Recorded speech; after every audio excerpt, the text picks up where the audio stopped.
Okay, again, magandang araw po sa lahat ng nanonood.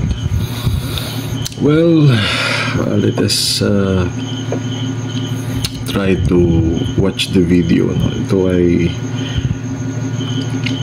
kinuha na ito ng reaction ni Usap-Usap University. Well, naka-subscribe naman ako kay Sir JR. No? So I guess tingnan natin kung ano yung video na to. Wala pa rin akong ideya.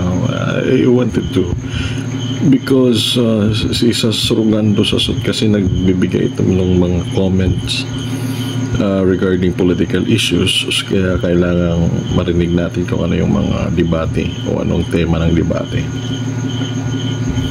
Instead of focusing on what's best for the sea, none of us would fully enjoy the blessings of this sea.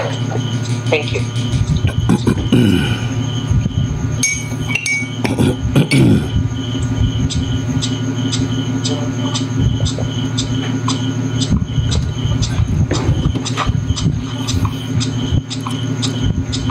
So 2019 pa pala. Pasadaan lang natin because yung ano naman talaga natin dito video na hahanapan ng commentary is yung mga bagong issue. So ito ay debate 2019 pa. Pasadahan lang natin sort of icebreaker. The third most important blogger in Philippine history, a true blue powerhouse in terms of everything social media, and a worldwide transgender advocate. She spoke at the United Nations, an impressive human being, and my good friend, superstar Sasrugando Sasot. Ladies and gentlemen, the debate between Sasrugando Sasot and Richard Haydaran starts right now. First of all, I would like to thank all the organizers of this event for making this happen. This is not an easy feat to make, and Richard and I both know how difficult this is to mount emotionally, psychologically, financially, and in a lot of different ways. Ang isa sa mga pinaka sikat nating salawikain sa ating sariling wika ay ang hindi marunong lumingon sa kanyang pinanggalingan ay hindi makararating sa paroroonan, which is, you know, those who cannot look back to where they came from cannot go to where they should go, right? They cannot reach their destination. And this saying is about historical estrangement, or our tendency to treat the present moment as if it exists in a vacuum and was shaped by events in the past. We were asked to shape our opening speech according to the question of why we're here. And we are here because of what happened in the past, right? We are here because of the intense political divisions that's happening in our country right now that was brought by the election of President Duterte. For better or for worse, he changed our country.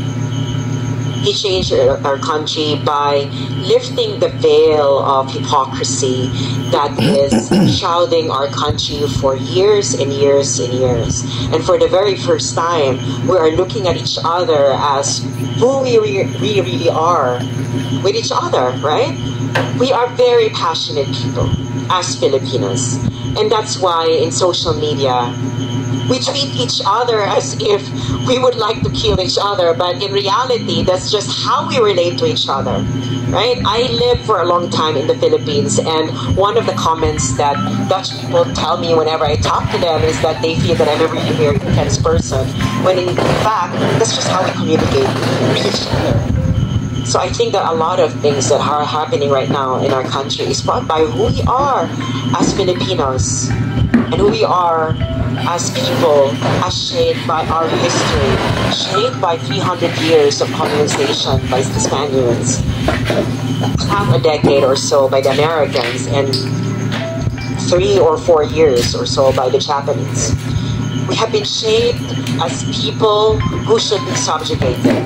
And for the first time, we have a president who's telling us that we shouldn't be subjugated, right? And he's telling this through a really violent discourse, right? He curses, right? He's saying these things to the Catholic Church. And he really uses crude language against politicians that we all know really fucked us up as a people. So why am I here? Personally, I'm here because I am reclaiming a lost tradition, a lost time in Philippine history when transgender people were treated with dignity. Before Spanish colonization, we were spiritual leaders. We were artists. We were political advisors to political leaders. Why am I here? As a citizen of the Philippines, because like Richard A. Darren, I believe that we should take our political discourse to a different level, a level that would not lead us to more nihilism, but to a level that would make us understand that what binds us as a people is our future, and our future is shaped by our past. Why am I here? As an academic, I'm here because I have a responsibility to inform people that what we are going through right now has a long history, and that history must be teased out so that we would be able to understand why we are here.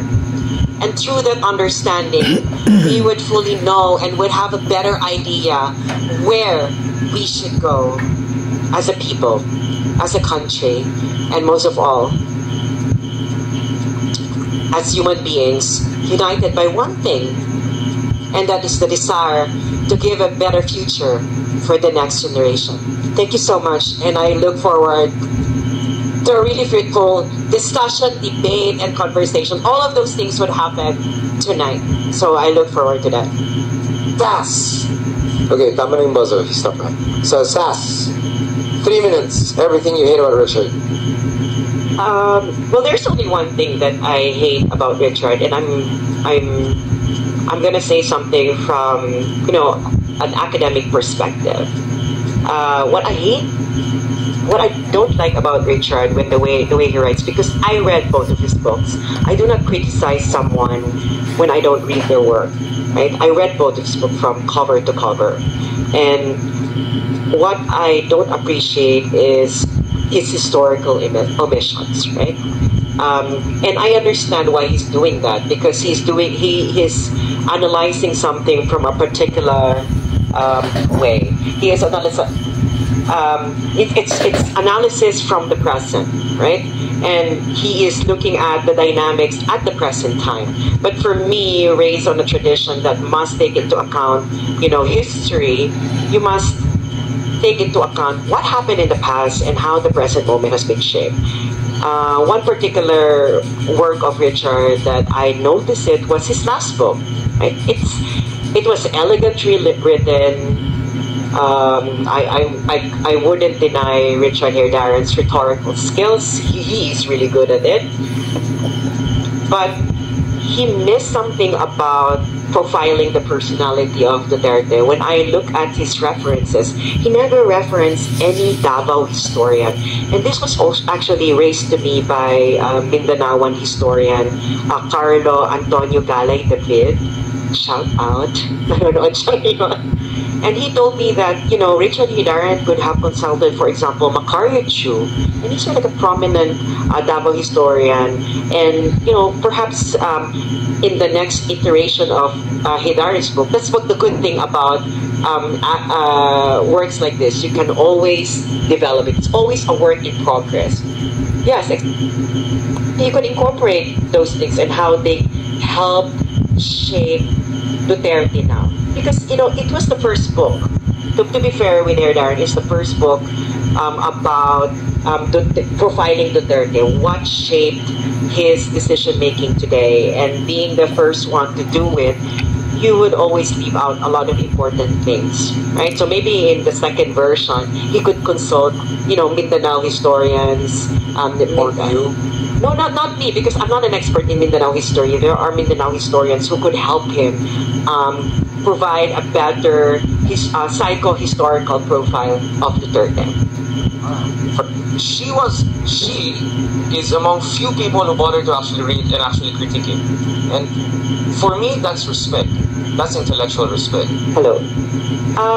Well, I think what I like the most about Richard is that he's very, very, very good in managing his public persona.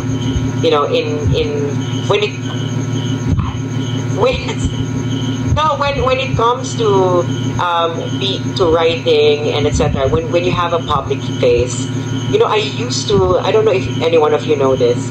I used to be the personal assistant of Bibi Gananghari. I was her PA for like 2-3 months, and she's a celebrity, and before she opens her mouth to the public, she has her entire team, or not entire team, I was with her, etc., to manage what she put out in the public, because it's very difficult for you to be saying the same thing or doing the wrong things and giving out the wrong impressions. And I think Richard was fairly good in managing his public persona, right? He appears civil, he puts out himself out there most of the time. Stop it. No, he appears civil, he dresses well, right? He dresses well. So I think he did it well, right? And it wasn't something that I didn't really do well in the last 3 years, because I was like telling this to some of people close to me that I never expected to be in a position that I am right now. I came from the underground. My audience was like really a niche audience. I came from a really, really marginalized discourse community, and there I can be myself, right? It's like the Vice did that thing, right? The joke about Jessica Soho. When he did it, it wasn't received well. But if you say it in a particular Sandali lang, post ko lang po muna. Very interesting lang kasi in no particular order, and wala silang pinag-uusapan pang tema, and they have started, nag-umpisa sila ng pag-uusap na ito. And ito, papansinin ko na lang siguro, with all due respect kay Usap-Usap, kay Sir JR, ang manner kasi ng pagsasalita ni Sas, although he is good at what he is doing, or she is doing, ay kasi nga she is not on that native tongue, which is English, of course, because she is a Filipino. Kasi nga hindi naman siya talaga pinanganak dyan sa native tongue na English. Filipino siya, so of course there is difference with the accent, magaling siyang speaker, masyadong malawak yung vocabulary niya sa English. For those listeners na nakakaintindi, mga Pilipino na nakakaintindi, well, I hope na nakikita nyo yung konting mensahe na binigay niya. I just wanted the video to be worthwhile, so pakikinggan ko pa ito ng konti, but I will be including this in my first vlog. Haba lang masyado siguro yung video ko, kasi yung targetin natin bigyan ng comment siguro is yung political issue. So far wala pa siya dito nababanggit na political issue. Yun sana yung inilagay ko, but since this is already 2019, masyado nang matagal, so mga issue dito, mga luma na, pasadaan lang natin mga ilang minuto. She was really making some objective description of her opponent. Richard ba yung pangalan? based on the works of this person, yung binasa niya na libro ng kalaban niya sa debating ito. Sana may binigay silang pinaka-tema or kung ano talaga yung pinagdidebatihan nila para may target yung pag-uusap. Anyway, hindi ko alam kung nakadagdag pa sa oras yung mga sinabi ko. Let us just continue watching. First community, they wouldn't give a shit about it, right? Because you know each other. So I'm used to that kind of community wherein people know you intimately, and whatever that you do is, they could give it a pass. And so I wasn't really good in managing my public persona because I still thought that I am still communicating with people that I know. So there were a lot of times that I wish that I could have been more finesse in using that. Yung sinasabi niya dito, managing how you appear, yung public persona mo. It's very important siguro. Pero may mas shortcut dyan. Siguro mas madali kang makaka-adapt in public if you usually are doing it on a daily basis. Yung kung gusto mo maganda yung appearance mo, di magandang gawin mo araw-araw. Yun, opinion ko lang. The power or influence or what have you that has been given to me by chance. And that chance, of course, Pinky Pinner was there. Sige, pag-usapan natin yung sinasabi niya, yung power at saka yung word na power at saka yung influence. Sa politika kasi, you tend to make a difference through influence, no? So yun yung isa sa kapangyarihan ng mga politiko, kung paano nila nai-influensyan yung ibang tao sa pamamagitan ng pagsasalita, pag-iisip, no? They're just like a model, but they are bringing this politician that we have today. Of course, sinasabi nating politician sila because they are running the affairs of the government. They have the power because they acquired it through election na transfer sa kanila yon sa halalan, no? At saka yan, gusto nating pag-usapan yung election kasi ilang araw na lang. Today is May 5 and the election natin is May 12, so around 7 days. Kaya yung politics really is how you associate with other human person. Paano ka kihalo-ilo, paano ka, parang ganun yung politics natin, no? We would be tracing politics doon sa scholars, early proponents. So we have the father of political science, Aristotle. According to Aristotle, kalimutan ko na yung sinabi ni Aristotle. I could remember it right. Man is a political animal. No? We are a political animal, but we can better understand. Mas maintindihan natin ito kung titingnan natin yung kasabihan na no man is an island. Bakit? Kasi yung sinasabi ni Aristotle na man is by nature a political animal, yun yung pala yung complete sentence, no? Man is by nature a political animal kasi there is a human association.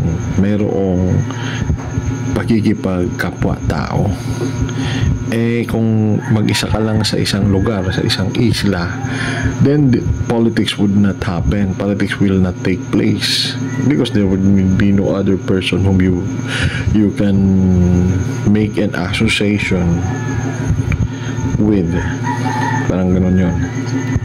So, it's very important na sa politics meron kang nai-influence, no? And influencing somebody means nakukuha mo yung kanyang simpatya, nag-a-agree siya sa'yo, ganun yung mag-influence. And that is a form of power, diba? So kaya ka buboto sa kandidato na yon kasi na-influence ka niya sa pamamagitan ng kanyang mga propaganda, sa kanyang government, no, na mga agendas or political platforms. Ganun yung mga sinasabi nating politics na nagaganap. At yung political actor natin, ito na nga yung mga politician, because these are people from party, from a political party na tinatawag.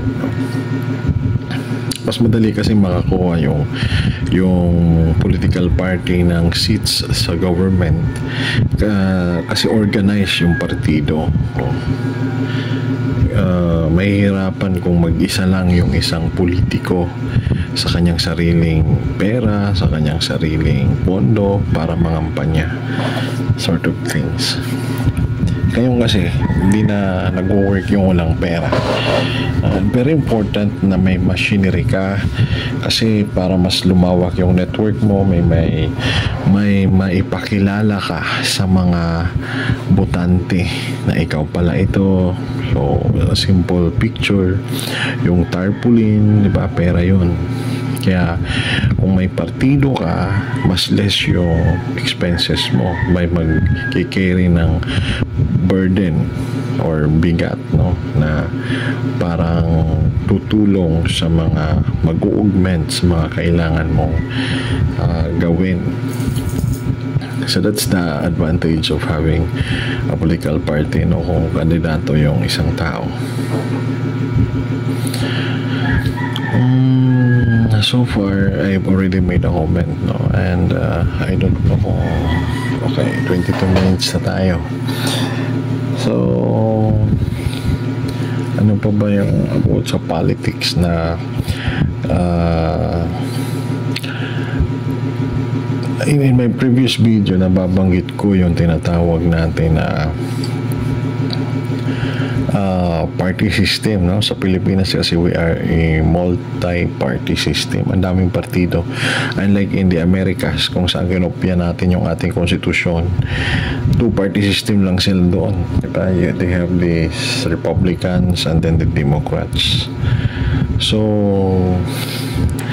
in political terms, parang parehas lang naman yan, diba? Republicans, the republic, meaning representative democracy, no? And then the Democrats, maybe comes from the word democratic or democracy. These are the mob, or these are the people. These are the so meaning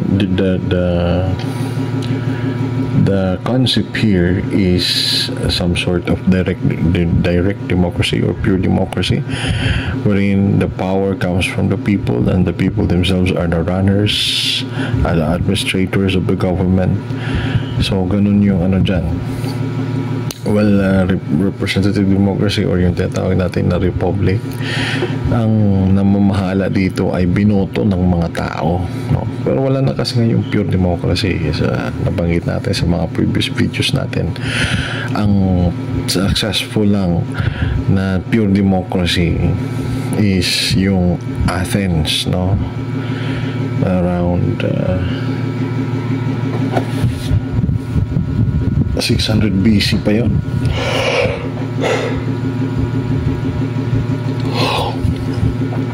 That is when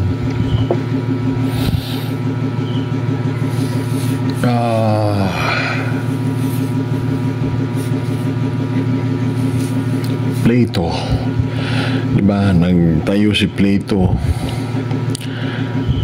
ng kanyang academy, no, yung Lyceum ba yun? I'm not mistaken. So, naging estudyante niya si Alexander, and then turn naman si Plato kasi estudyante din siya ni Socrates, no? Parang ganun yung kwan dyan. So, sa Athens ay lahat ng mga citizens ay nakikialam sa usapin ng politika, no? You be considered an idiot ba kung hindi ka interesado sa politika. Pero yung citizen lang naman sa kanila ay mga lalaki, hindi naman consider na babae yung citizen. At saka lahat ng mga tao or citizen ay mga senators, no? There are proper terms on that. Kasi naman ito sila they're speaking Italian or Greek, no? They're speaking Greek. Kaya yun yung unang pure democracy. Lahat ng tao ay may kapangyarihan. Pero hindi yan mag-work sa panahon natin ngayon kasi ang isang estado ngayon ay binubuo ng milyong-milyong mga tao or citizen. If you are in a monarchical state, milyon-milyong subject, diba? Royal subject. Sa Athens kasi 600, 800 people lang yon. So, manageable yung lahat ng citizen na maging mga senador. Diba? So, ganun yung kwan dyan. Ganun yung ng democracy dyan. Kumaba tayo. But anyway, maganda na nabuksan natin ito.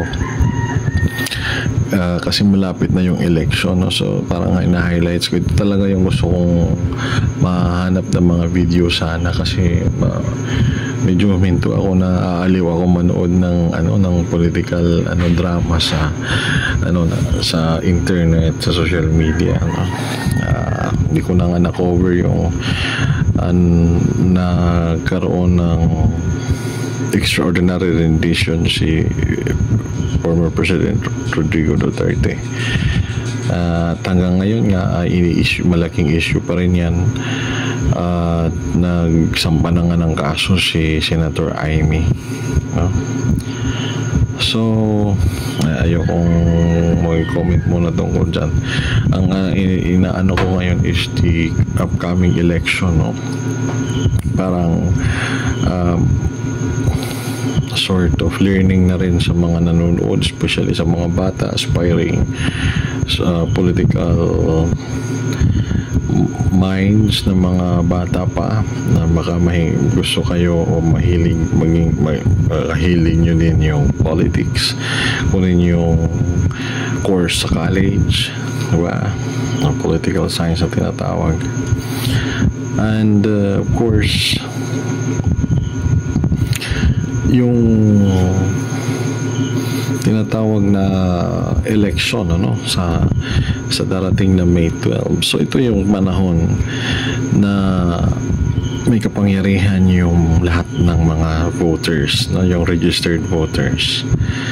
And of course, nandun ito sa ating konstitusyon. This is our one of our rights as a citizen.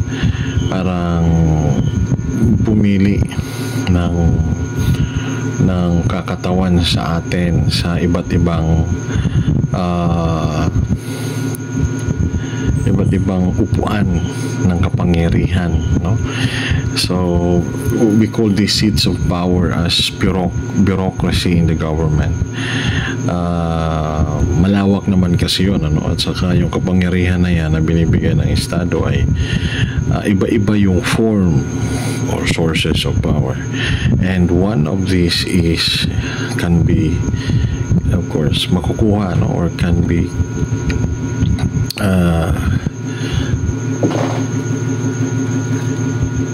delivered to an individual aspirant for that power sa magitan ng election. Pwede rin naman by appointment.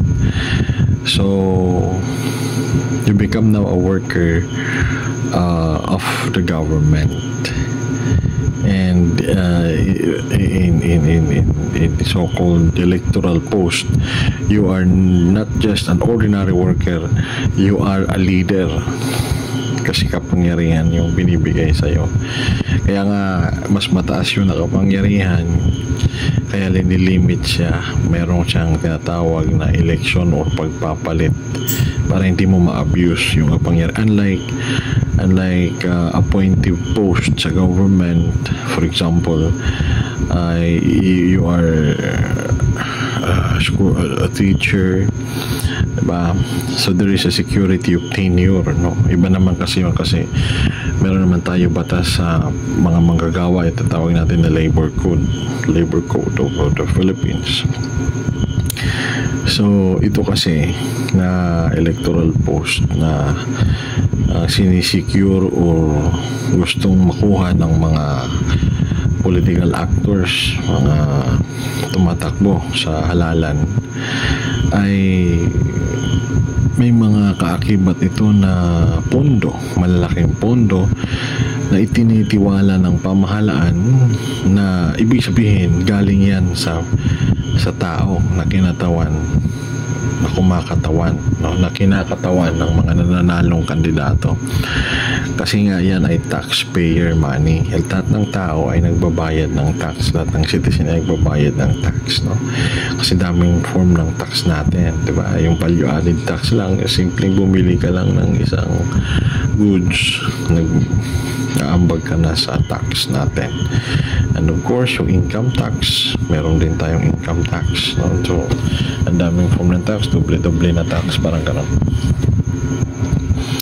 Yung kuryente natin, another tax, may tax din yun. So, di ba? Yung tubig, kung magbabayad ka ng tubig, there is another form tax. Kasi yung mga nag-distribute niyan, yung gumagawa niyan, ay sila talaga yung nagbabayad ng tax, pero pinapasa nila sa consumer. Kaya tayo, ang endpoint, yung mga tao pa rin yung nagbabayad talaga ng tax, doble-doble na nga, di ba? Kasi sa mga goods yan, so may income ka, may tax pa yan, di ba? Kung bumibili, kung namamasahe ka, yung tax dyan, di ba? So halos lahat may tax, halos lahat ng activity ng tao may tax. Kaya very meticulous yung ating constitution doon sa pagbibigay ng limitadong kapangyarihan sa mga gustong sumabak sa politika, no? Yung local post, diba, every 3 years, yung national post 6 years, no? So yung political yung party list 6 na taon yan ay mga congressman, pero yung mga district na congressman 3 taon lang, kasi sa local post lang yan sila. Well, senators, diba, 6 na taon. So mambabatas din yan sila katulad ng congressman. But we have this so-called bicameral system sa legislation natin. So, yan yung bumubuo ng legislative branch of the government. Kasi 3, ayon sa ating constitution, 3 yan, no? 3. Yung ating executive, diba, pinamumunuan ng presidente. Yung ating legislative, pinamumunuan ng Senate President at saka ng Speaker of the House, at saka yung judicial branch, pinamumunuan ng Supreme Court or yung Chief Justice ng Supreme Court. So yun yung 3 kapangyarihan, no? And ito ay binabanggit na ng mga early scholars ng politics, and this was arranged and better expressed by the Americans, kasi dito nag-reflect sa kanila yung 3 branches of the government, no? So tinatawag nilang presidential system of government, and sila yung unang gumamit niyan. Okay, so far, I don't know kung may magko-comment lang siya na we can further the discussion. Okay, so balikan ulit natin si Sas. Gusto ko na sanang lumipat ng ibang video para makarelate tayo sa election. Dahil lang. Very, very huge.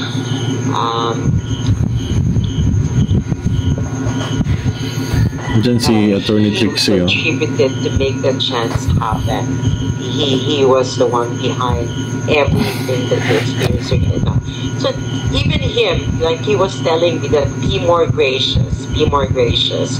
But I had never experienced being gracious in talking to people. So yeah, so that's the thing that I like Richard the most. He was so good in managing your public person. Our first topic for today is everything about Philippine and China relations. Okay. Ito mahaba ito, so hindi tayo makaka-relate dito. Maganda sana ito kung kaya lang iba yung gusto kong makitang mga video. Iwanan natin ito si yung debate kay Sir JR. Hanap tayo ng ibang video siguro. Okay, asan na ba yung dito? Balik tayo doon sa una. Yan, dito. Maraming video dito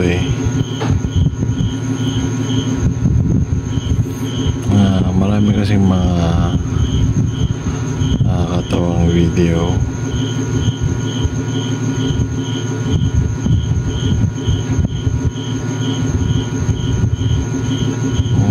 Tanimbala, may tanimbala dito. Teka lang, tingnan natin to kaninong channel ba to? Rico Gala. Ayan nga. So, 2,000 songs in one na siya, guys. Nandito na lahat sa isang flash drive. Yung mga trending songs like Thank you, Committee Secretary. Good morning again, ladies and gentlemen. Today's hearing, I will discuss with you the result of my random inspections in different public transport terminals, particularly bus, ports and piers, and also that included the motor pools of some bus companies. Okay, so gusto kong magkaroon ng comment lang. Kung papansin ninyo, may mga senators na hindi maingay, di ba? Ito yung mga senators na hindi tumatakbo. So, kampante sila, wala sila. Relax lang sila. Pwede, they have the option, or they have the choice na hindi makialam sa mga isyong nagaganap, no? Kasi di pa naman sila kakandidato. So ito dapat yung binabantayan ng mga botante natin, na tayo dapat ay maging aware tayo, dapat magising tayo na piliin natin yung kandidato na sa tingin natin ay consistent sa umpisa hanggang sa matapos yung term, diba? Kasi minsan umpisa lang, tapos during campaign lang maganda yung mga sinasabi. Maganda yung narinig ko na example dito nung isang nangangaral dito sa isang reliyon, na pag una pa lang puro langit yung pinapangako, no, ng mga kandidato. Kasi may kwento itong pastor ba ito, na may kwento siya na yung isang namatay ay dinala siya sa impyerno, campaign period. Tapos maganda yung doon sa impyerno, may nag-aawitan, nagkakantahan, nagiinuman, malamig, diba? Parang nasa langit ka, no? Tapos nung pumunta siya sa langit, hindi masyado, naboboard siya doon, walang masyadong kasayaan. So pinapili siya ngayon. So nung ano siya, ang pinili niya ngayon yung mga nandun sa impyerno na mga nakita niya. Pero nung pumunta na siya doon, tapos na yung campaign period, tapos na yung election, nakapili na nga siya, di ba? So nung pumunta siya doon, ibang-iba na, malayo na sa dati. So masyadong maingay, mainit, 'di ba, nagiiyakan, no? Kasi nga sabi nung anghel doon sa ano na bakit daw ganito na ngayon? Kasi nga nung pumunta ka dito, campaign period pa 'yon. So ganun din sa election, no? During campaign period, maraming mga pangako, no? Pero pag nakaupo na sila, impyerno na. Parang gano'n, no? There are a lot of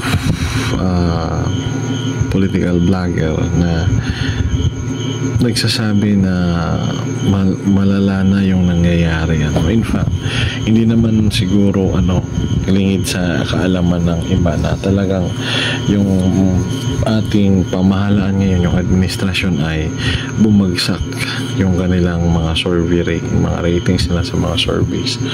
At nagre-reflect yan, no? Kahit ano pang sabihin siguro ng kanilang mga tagapagsalita na yung dyan, respondent ay ilang libo lang compared to the millions of voters, millions of the Filipinos. Well, random naman kasi yan, no? So sa random na yon, kapag mataas, ibig sabihin nakakarami yung, diba, may gusto sa'yo. Kung mataas yung rating mo, kung bumaba, marami yung may ayaw sa, kasi randomize lang naman yan. Ganon yung sampling, no, na tinatawag, kasi hindi mo naman pwede lahat bigyan ng, diba?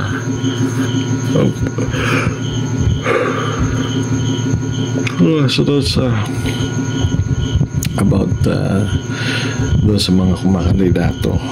So be aware sana yung mga nakikinig na mga nakakaboto na, at saka yung mga dati nang bumoboto, na ganun talaga pag election. And then of course aware tayo na minsan may na-receive tayong pera. Let's be vigilant siguro, kunin natin yung pera, pero iboto natin kung ano yung gusto nating iboto. May experience ako dyan, eh.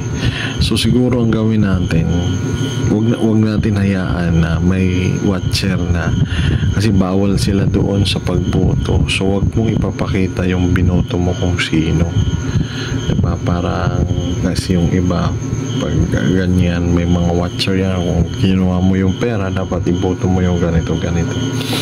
So ganon, kasi nga yan, pera na yan, hindi naman galing yan sa bulsa, kasi wala namang kandidato na ngayon na tumatakbo na kukunin yung pera niyang pinagpaguran at ipamimigay lang, diba? Usually yung mga ganyan ay galing din sa partido, no? Ay ngayon, yung nakakalamang na partido, yung may makinarya, yung may machinery, is the administration. So usually yung mga kandidato na naka-line up sa kanila, yun yung may pondo. Siguro sa kabila may pondo rin naman, pero hindi natin alam, no? So ganun, kunin natin yung pera, pero iboto natin kung ano yung, kung sino talaga yung magsisilbi. Kasi meron talagang kahit na pa isa-isa na siseryosohin yung kanyang tinatakbuhan, no? Yung, sabi nga ng iba, wala na daw seryoso ngayon na makukuha kang kandidato na talagang hindi magkukurap. Pero diba, sa tingin natin, kung ito talaga ay mapagkakatiwalaan, yun yung iboto natin. That's for awareness, no? Medyo mahaba na yung video ko, mag 1 hour na yata, tagal na ito.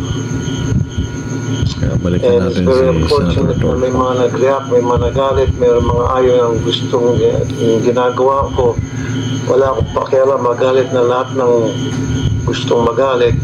but I have to do what I have to do, which means that I have to do my job as your Public Services Committee Chair dito sa Senate, which I've been doing my job thoroughly since I started, since I became the committee chair.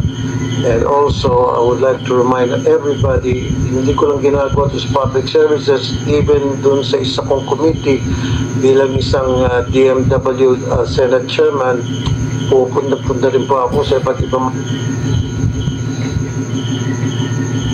All I thought is naka-live siya. Nawala siya kanina. So, parang nakita niya si Senator Raffy, ano? Parang matamlay siya. Just to know ano yung ano niya dito. Kasi, kaya nga, relax lang sila kasi hindi naman siya tumatakbo. So, tuloy lang siya sa trabaho niya. Ang iba kasi parang ayaw si Senator Raffy kasi hindi raw wala siyang mga ibang comments sa mga major issues sa lipunan. Pinagigibit balikat lang niya, parang ganon. We do not know the style, the technique ni Senator Raffy, pero bilang isang senator siguro pwede rin makialam ka, parang ganon. Pero hindi siguro, diba? Kasi yung voters naman natin tatandaan naman yan na ganito pala, hindi ka pala. Parang ganon yung iba dyan eh. So we do not have any person na against kay Senator Raffy, pero bilang public official pinupunan natin, di ba? Yung iba nga, di ba, minumura, pero may jurisprudence na dyan. Wag tayo yung onion skin, yung mga may hawak na posisyon, special electoral post. Hindi ka dapat murahin ka man kasi dahil yan sa function mo, palpak yung ginawa mo para sa mga taong ito na nagmumura sa'yo, then that's it. Ganyan yung assessment sa'yo, so tanggapin mo, diba? Kasi kahit nga yung maganda na yung rating katulad ni PRRD during his time, mayroon pa rin namang negative na nagko-comment. Hindi natin maiwasan yon. So most likely ganun talaga yung ano dyan sa politics, no? Pero tayo, as much as possible, ayaw natin yan. Gusto lang natin kasi may mga nanonood tayo na mga bata, kaya hindi natin ginagawa yan dito. Most likely we just make a commentary na frank, straight to the point, na ganito yung ginagawa na hindi maganda, no? Gusto ko ito i-skip si Senator Raffy, no? May mga magandang ano dito eh. May napapanood ako na yung mga sinusubaybayan kong channel, magaganda yung video nila. Ako hindi ako nakakakuha ng video na latest eh. Kaya nga, balik tayo dito sa sa home kasi maraming video dito. Ito kanino ba to? This one. Hello everyone, I'm excited to introduce Bluesong, the new standard solution, 30 kilowatts and 50 kilowatts, all-in-one cabinets. Let's have a look.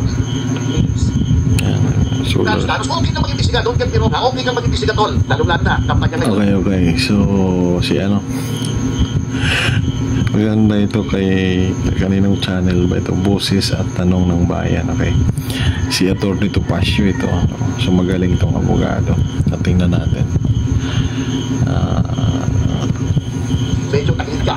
Oo, naman yung mga explain na yan eh. Bakit nila? Galit sa'yo, galit Duterte, nagalit sa'yo maraming tao. Wala tayong magagawa, realidad yan eh. O, diba? O, di ka, sige, pa-expose ka. Ano natin yan?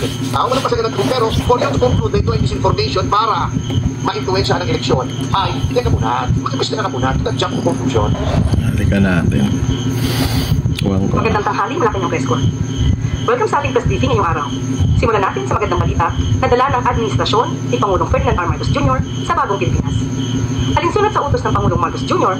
na labanan ng fake news, pinag-ikting ng Department of Information and Communications Technology at Google ang kanilang partnership para palawitin pa ang digital literacy sa bansa. Sa partnership na ito, papalakasin ng Google and AI-powered content detection, human moderation at Bakit bumilis yung mga videos? Hindi ko gusto yung quality na video. Parang nananadya. Okay ka maging bisiga, don't get me wrong ha. Okay ka maging bisiga, tol. Lalo-lalo na, kampanya ngayon, medyo tagilid ka. Hindi ka naman mga style na yun. Wala, ano ka na? Hindi ka kasi pumalinting ka. Bakit ganito yung video? Kaya itong kanta, tingnan natin kung gano'n din kabilis. Bagong araw, bagong challenge sa kantahan ang haharapin ng mga singers dito sa The Girls Ahoy sa Kanta. Simulan na natin kantahan. Mga kaibigan, open na ang Zaglo!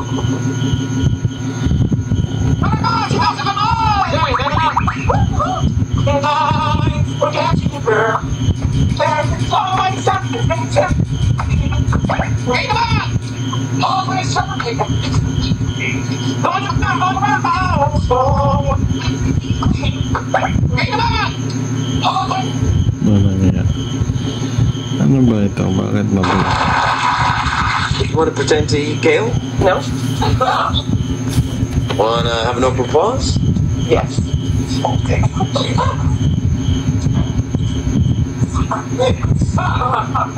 Hey, you're flirting with my appliance. Yeah, he's an appliance. Yeah. Why don't you take me home and stuff me? Yeah. You want to pretend to eat kale? No. Wanna have an open pause? Yes. Okay.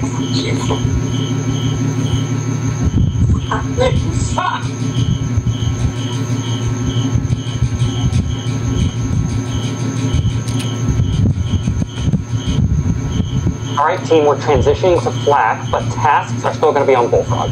Did nobody see my Poppycock post? There was no clappy claps on it. Make sure you track your time on Fireplace. Ito ang nakakagulat para turning in sa mundo ng social media ang view mo ni Balitang ang tapang-tapang ninyong pag-inita ng Vice Presidente tapos ngayon kayo palang iyakin ang matikman ng gande ni Vice President Sara Duterte. Maghanda-handa na kayo kasi lumipad na ang Agila ng Davao. Binastos ninyong Vice Presidente ngayon matitikman ninyo ang batas ng isang ape. Congressman Benny Abante tostado kay Vice President Sara Duterte. Ito ang breaking news ang nagpagimbal sa kampo ng kongresistang si Benny Abante kung saan walang magdadalo ang isip at kung tapang na binadatan ni Vice President Sara Duterte ang nasabing kongresista sa mismong baluarte nito. Pinakita ni Vice President Sara ang mismong larawan ni Benny Abante sa isang rally kung saan nakadila ito. Sabay sabi ang Vice Presidente na ang mga taong nakadila ay isang sinyalis ang pambabastos kaya dapat iwag nilang iboto ang isang politikong bastos. Pero bago ang lahat mga Kapinas, kung bago ka pa lamang sa channel namin ay huwag mong kalimutan mag-subscribe at pakiclick na rin ang notification bell para mas biging update ka panalo sa lahat pa ng bagong videos na i-upload namin. At yun nga mga Kapinas, talagang lahat ay may kabayaran. Kung ano man ang ginawa mo sa kapwa mo ay talagang ganun din ang mangyayari sa iyo. Ito ay pagpapaliwanag ng marami sa ating mga kababayan matapos na kumalat ang video kung saan walang pagdadalawang isip at buong tapang na binanatan ni Vice President Sara Duterte si Congressman Benny Abante sa mismong baluarte nito kung saan ipinakita ni Vice President Sara sa publiko ang larawan ng nasabing kongresista kung saan nakadila ito ay pa sa Vice Presidente ang taong nakadila ay isang ugali ng taong nambabasa sa kapwa. Okay,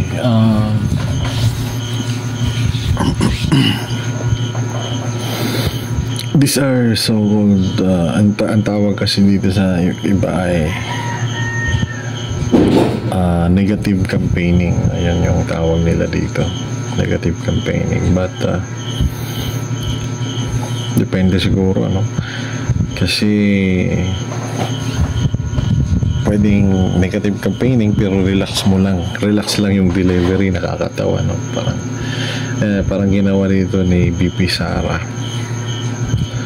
Kasi sa election kasi, di ba mga tao yan, so dapat medyo jolly din but pwede naman wholesome, depende. Kaya nga dito, hindi mo maiwasan na personalin yung kalaban mo, di ba? Kasi yun nga, according sa iba, marumi daw yung politics.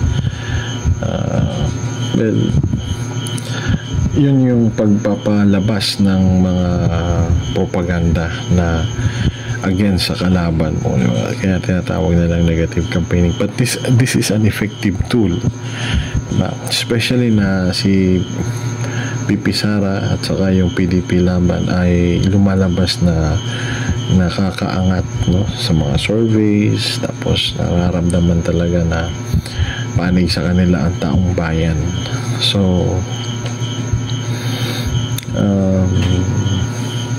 Kaya may advantage na kung gumawa man sila ng ganito ay nasa kanila pa rin yung pabor, kasi nga accepted ng taong bayan na talagang sila yung mas pinapaniwalaan, no? So kung totoo naman, di ba, kung halimbawa may point naman, pero yung ginagamit ito ng ibang mga political actors natin. But unlike BP Sara, sabi niya ay hindi naman siya kandidato, pero kinakampanya niya yung partido na kinakatawan ng kanyang ama, no? Yung founding chairman, si former President Rodrigo Roa Duterte, no? Well, some sort of parang napapansin natin na si PBBM hindi na siya masyado siguro nakafocus din sa yung tinatawag na negative campaigning. Yun yung kanyang well, unang-una kasi nga hindi siya kandidato, at saka may mga salita din siya sa campaign rally niya, no? Although yung iba talaga makikita mo sa mga video sa social media, may mga lugar talaga dyan na parang nababastos yung kanilang rally kasi papasigaw sa tao na BBM, diba? Tapos ang isisigaw ng mga tao Duterte, no? So hindi natin alam kung nabigyan ng akap or hindi pa. So siguro yung best way is bigay muna yung akap or yung mga ganyan bago mag-start yung rally. But the problem here is bawal yata yan sa Comelec, pinagbabawal nila yung pamibigay na yan. That is some sort of vote buying, kasi nga advantageous naman sila kasi sila yung may machinery, diba? Sila yung current nasa administration. Yun siguro dapat baguhing batas din na may solusyon dyan yung mga mambabatas na yung nasa administrasyon bawal sana gumamit ng pondo, no? Pero naman natin kung gagawin nila yun kasi sila yung nasa hindi natin alam kung gagawin nila yung ganun. Pakahirap ng politics dito sa Pilipinas, kaya nga sabi ng iba mga komentarista na wala daw dito nagtitiwala na ng mga investor, nililipat yung investment sa ibang bansa, mga karating bansa sa Southeast Asia. Why? Kasi nga more on politics tayo dito, diba? Magulo talaga yan. Bakit ka mo? Kasi nga multi-party system tayo. Unlike sa Amerika nga, magulo din minsan, dalawang partido tayong daming partido. Andiyan pa yung party list system. Supposedly mga marginalized sector ang nire-represent, pero sa nakikita natin ngayon yung mga umuupong congressman ay mga mayayaman, mga milyonaryo yata. So parang wala na, nakukurap yung system. Kahit na yung mga magagandang simula na mga ginawa ng framers ng constitution natin, ngayon ay parang nababago ng unti-unti. Sige, almost 1 hour tayo ngayon. Sana ay actually wala talaga tayong video na pag-focus, no? Parang ako lang dito yung may sinabi. So yun lang guys, pasensya na, ngayon lang tayo nakapag-post. Sige, gano'n na yung alarm clock natin. Okay, ipopost ko to kasi malakas pa yung signal. Okay, bye for now. Bye muna.